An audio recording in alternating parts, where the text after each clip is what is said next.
Assalamualaikum warahmatullahi wabarakatuh. Salam sejahtera buat kita semua.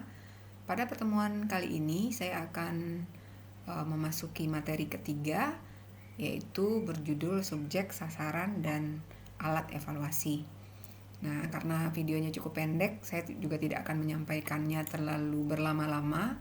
Nanti Anda mengikutinya di dalam modul itu juga sudah dibahas dengan lengkap.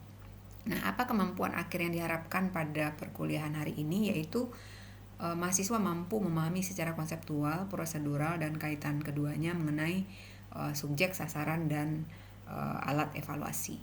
Nah, untuk prinsip evaluasi, kita harus tahu dulu ada segitiga yang tidak boleh kita tinggalkan dalam melakukan evaluasi, yaitu ada tujuan, di mana kalau kita melakukan kegiatan belajar mengajar, kita harus sesuaikan dengan tujuan untuk mempelajari materi tersebut apa. Kemudian nanti disesuaikan juga dengan evaluasi yang kita berikan. Apakah cocok tidak soal yang kita buat dengan materi yang sudah kita sampaikan dalam proses KBM. Nah, ini harus menjadi perhatian yang sangat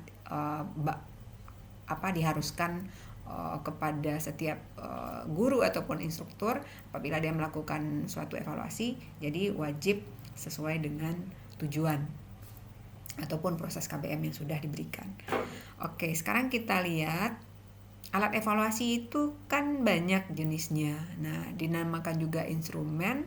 Apa yang dimaksud dengan instrumen adalah sesuatu yang dapat digunakan untuk mempermudah seseorang dalam melaksanakan tugas untuk mencapai tujuan secara efektif dan efisien. Nah, alat evaluasi ini akan mampu mengevaluasi sesuatu dengan hasil seperti keadaan yang dievaluasi, baik itu berupa non-tes ataupun tes. Nah, untuk teknik non-tes kita menggunakan di sini adalah namanya skala bertingkat atau rating scale. Mungkin Anda sudah dapatkan ini di statistik juga. Di sini saya akan bahas secara singkat. Biasanya skala bertingkat atau rating scale ini digunakan untuk menggambarkan tingkat prestasi siswa. Nah, untuk penilaian terhadap penampilan seseorang, kemudian penggambaran kepribadian atau dinamakan juga dengan skala sikap. Kemudian ada kuesioner atau angket. Ini merupakan daftar pertanyaan yang harus diisi oleh orang yang akan diukur dan yang dinamakan dengan responden. Nah, ini mampu menjaring data tentang keadaan diri, pengalaman, pengetahuan, sikap, dan pendapat. Nah, diisi langsung oleh respondennya. Nah, kuesioner ini bisa bersifat tertutup, ada pilihan pertanyaannya, ataupun bisa bersifat kuesioner terbuka, jadi kita bisa mengemukakan sesuai dengan pendapat kita sendiri. Nah, di sini ada contoh teknik non-tes, hanya mengisi kuesioner, jadi tinggal mencentang ataupun menyilang sesuai dengan instruksi yang diberikan oleh si peneliti. Kemudian ada daftar cocok atau checklist, ini deretan pernyataan biasanya singkat-singkat ya. Kemudian responden membubuhkan tanda cocok atau centang pada tempat yang disediakan ya, berupa list kayak gini atau form. Kemudian ada wawancara atau interview, ini bisa dilakukan secara bebas, di mana responden bebas mengemukakan pendapat secara terpimpin. Nah, jawaban yang disediakan akan ditandai atau dicentang saja. Nah, untuk observasi atau pengamatan, ini juga bisa dilakukan baik itu secara partisipan, sistemik, ataupun eksperimen.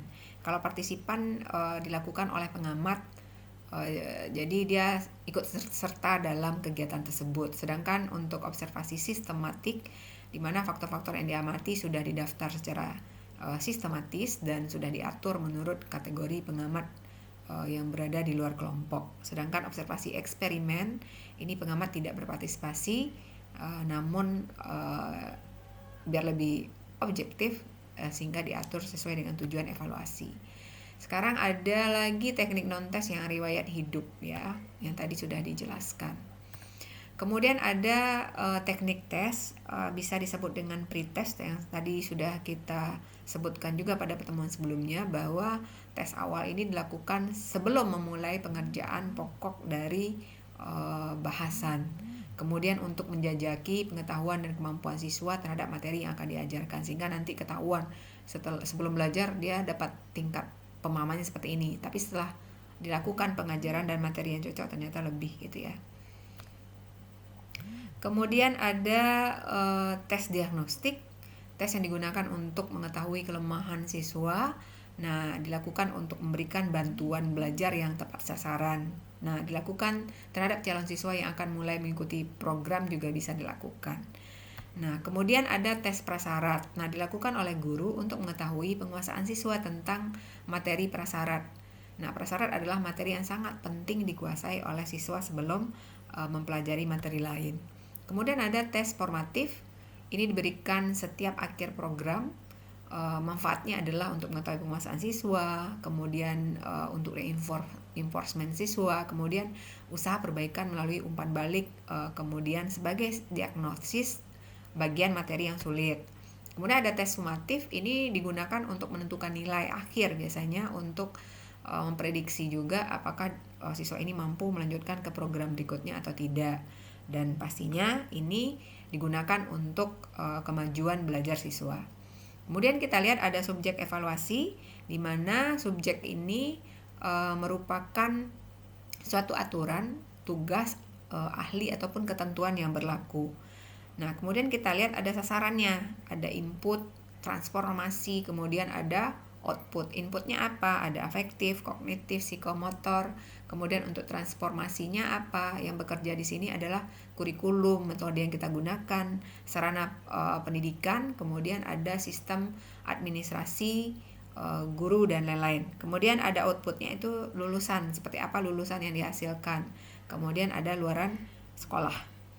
Nah, di sini saya singgung sedikit tentang taksonomi Bloom, tapi nanti akan diulas secara rinci pada pertemuan setelah UTS. Nah, ini bagaimana cara membuatnya, bagaimana ini ada kata-kata ini yang di dalam kolom itu akan kita ulas nanti.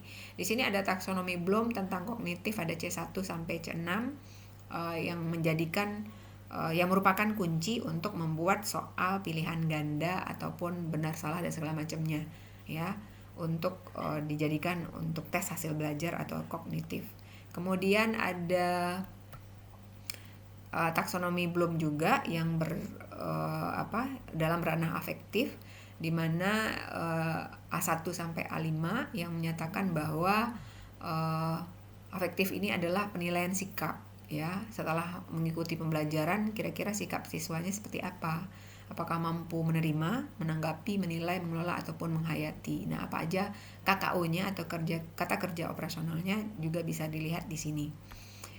Nah, kemudian kita lihat untuk psikomotorik juga ada P1 sampai P4, ada menirukan, memanipulasi, pengalamiahan dan artikulasi, juga KKO-nya atau kata kerja operasionalnya juga ada.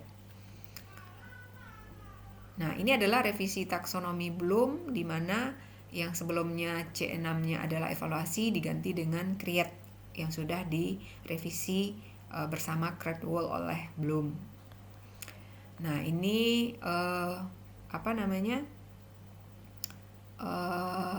di sini dijelaskan juga apa saja revisi dari taksonomi Bloom, cuman ya itu bedanya 2 di belakang, ya.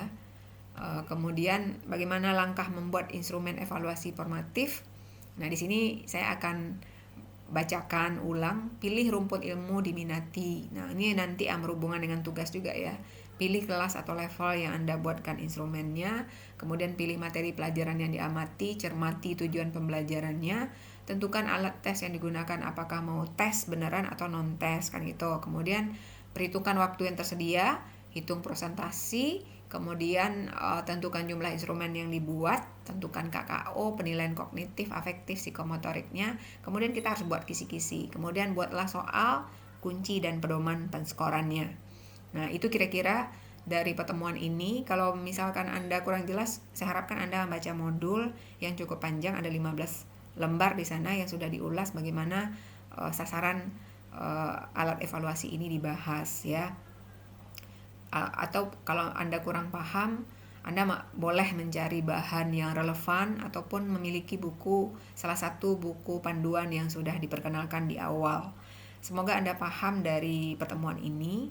Saya ucapkan selamat belajar, sampai bertemu kembali dalam perkuliahan dengan materi yang berbeda. Wassalamualaikum warahmatullahi wabarakatuh.